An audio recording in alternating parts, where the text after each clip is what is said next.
I was speaking with the Mayor of Cowra, Bill West, in our catch-up for the end of 2014, and 2015 is about to burst forth. Bill, highlights from last year, or from this year actually, for 2014. What are the highlights in your estimation? Well, that's a difficult one, Gary, the highlights. There's a lot of highlights, and I quite often get asked that question, and not wanting to be flippant or sit on the fence. There's some of the highlights are the big important issues, and some of the highlights are just being able to help someone with an issue that they've got which is causing concerns. I guess the trip to Japan would have to be one. That was a really great exercise, and something that I think needs to be done, if you like. But it was a great experience and a great privilege to go. Obviously, the CBD and the plan was the Kendall Street component of the CBD upgrade, and we've got to make sure we differentiate all that. The completion of Railway Lane, obviously a highlight. Getting to where we're at with the Kendall Street is important, and that's been a big effort. And where we're up to with the review of environmental factors having been started for the bypass, I think is also very important. But then again, also there's the issue with the water treatment plant and the continued upgrade of that, which we hope will now get us through to a point where we start to plan for well down the track. But start to plan for a new water treatment plant. Could be 20 years away, but you've got to start to. So we've solved the problems now, got it up to a very high standard. Wasn't good money after bad. It's something that had to be done, and that's the life of the renovation. Gives us a break and gives people an opportunity to have good water, and we move forward. So there are a number of things. The Blenheim to Mondor rail line is obviously important. That's still continuing. Slowly, but it's still continuing. Some of the infrastructure planning has been very good. But as I said initially, the highlight for some people might just be the parks and gardens continue to be maintained, which are incredibly important. The 70th anniversary of the breakout of the prisoner of war camp, again, very important, and a great success. So there's a whole range of issues that were very successful, and it'll lead us into obviously next year, which is, I hope it doesn't go as quick as this one. Of course, the renovations or the redevelopment of the CBD starts sort of mid-January, and we understand it's to go for something like 12 weeks. The redevelopment starts on the 19th of January as designed to commence. There are 5 stages to that, and stages 1, 2 and 3. Weather permitting, no unexpected surprises. I mean, we'll know what can happen when you start doing renovations or going into areas you can't quite see.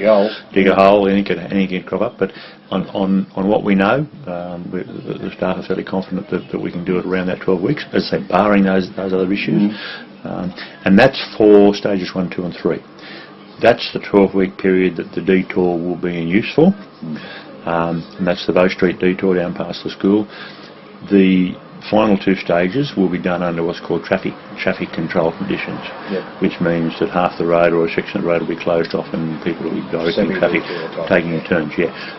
And that's the stage where it'll be the work being done on Brisbane Street back down to Darling Street, and the work at the foot of the bridge, where the lights at the foot of the bridge there.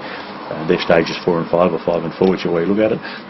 Stage 1, 2 and 3. 1 is the main block up in the target area, Brisbane to Macquarie, and stage 2 and 3 are Macquarie down through to probably around about the service station, for what a bit of just a rough description.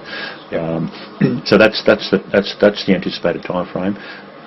But yeah, there's been a bit of confusion that council said it'd be 12 weeks. Well, no, the answer is that council said 12 weeks for the detour was, and there's other work to be done. So RMS is saying 4 months. We would hope it can be done in that time period. But again, common sense dictates that if you get a week of wet weather or whatever, you're not going to work. And I think there'll be I'm very confident that our staff will do a great job, and I think people will be very pleasantly surprised at the amount of activity that's going to be undertaken in that period. And of course, it hasn't been the best year personally for you either. I know you've lost your wife and so forth, but I'm sure people have been very supportive.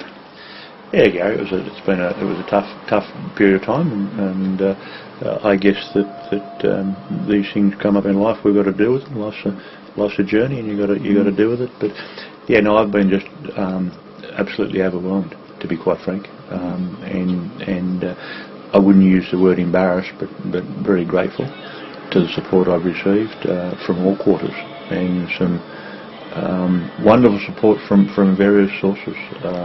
So yeah, I'm really. We've got to. If anybody tells you, there's two things that irk me, that really annoy me. If people tell you we haven't got a wonderful community, we have. We've got a great community, and the other one is the world's in good hands with a lot of young people in this community. Great kids, and they've been great. And you know, some of the ex-students that Lynn taught came back and were very nice and very positive about Lynn. So, but yeah, we move on, and with that great support, I'm slowly getting my head back where it needs to be, and we'll move forward. Probably the other one, with a couple more, is that the recent announcement of the renal unit. Yes, very important. It's been a great success, and got to acknowledge the minister, the local member, but also the community that were lobbying for this for quite some time, and the Health Council in particular as well, and had a bit to do with it. Knew what was going on. Didn't know that we were going to. I knew we were pretty close to getting something happening, but didn't know it was going to come this quickly. And sometimes there's a nice little surprise for Christmas. So it's really great news, and the renal unit sitting up beside the ambulatory care unit, sitting up beside the chemotherapy unit is something that I personally take a great deal of delight in, but our community should do too, and we need to continue to not argue, but continue to push for more services in our hospital.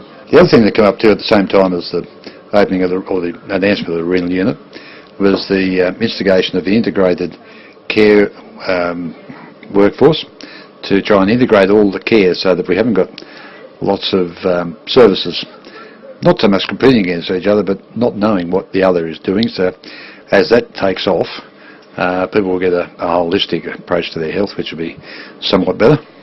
Yeah, I think the integrated health, there's so much moving in this field at the moment, and it's very difficult for people to get their head around, and you know, I'm sort of on the periphery to a certain extent. And I struggle with it, but I've got a lot more information than most people do.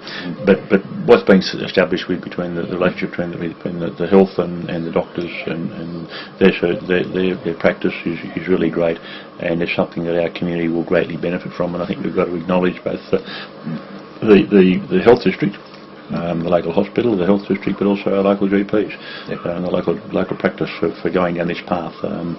We're quite fortunate that we have these services in town, and there's so much to be done. I think everybody sees health as being hospitals and doctors. There is so much more to health than that it defies belief. And dare I say it, council, for example, probably got one of the greatest roles to play in healthcare.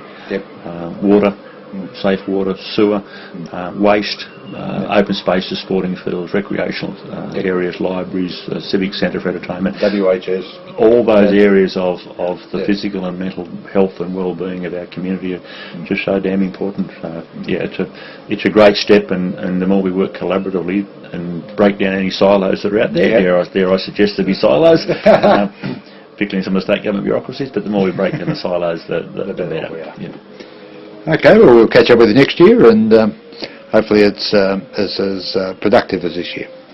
Yeah, I think next year will be interesting, and of course we've got the CBD and hopefully the redevelopment which will take place, and hopefully we will, before too long in the new year, have some sort of report back from the review of environmental factors on the bypass itself, which is very important. We get that organised and start getting ready to chase some funding, because the sooner we start, the sooner it will come through. Yeah, and of course we've got the Fit for the Future program, the reform to local government, and yeah, that's an issue. We might just have a full discussion on that, Gary, because there's some issues out there that just, I'm not quite sure that's going to go. And I certainly just don't believe that boundary adjustments on their own are going to fix nothing at all. In fact, they'll create problems. That said, there are areas where maybe some boundary adjustments may be justified. I don't know.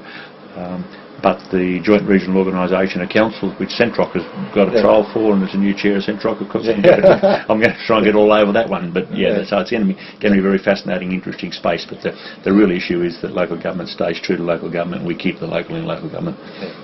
Okay, well, Merry Christmas and all the best for the new year. Gary, thank you, and Merry Christmas to you, and all the best for you for the new year for you and your family, and also to all those who follow your wonderful community news.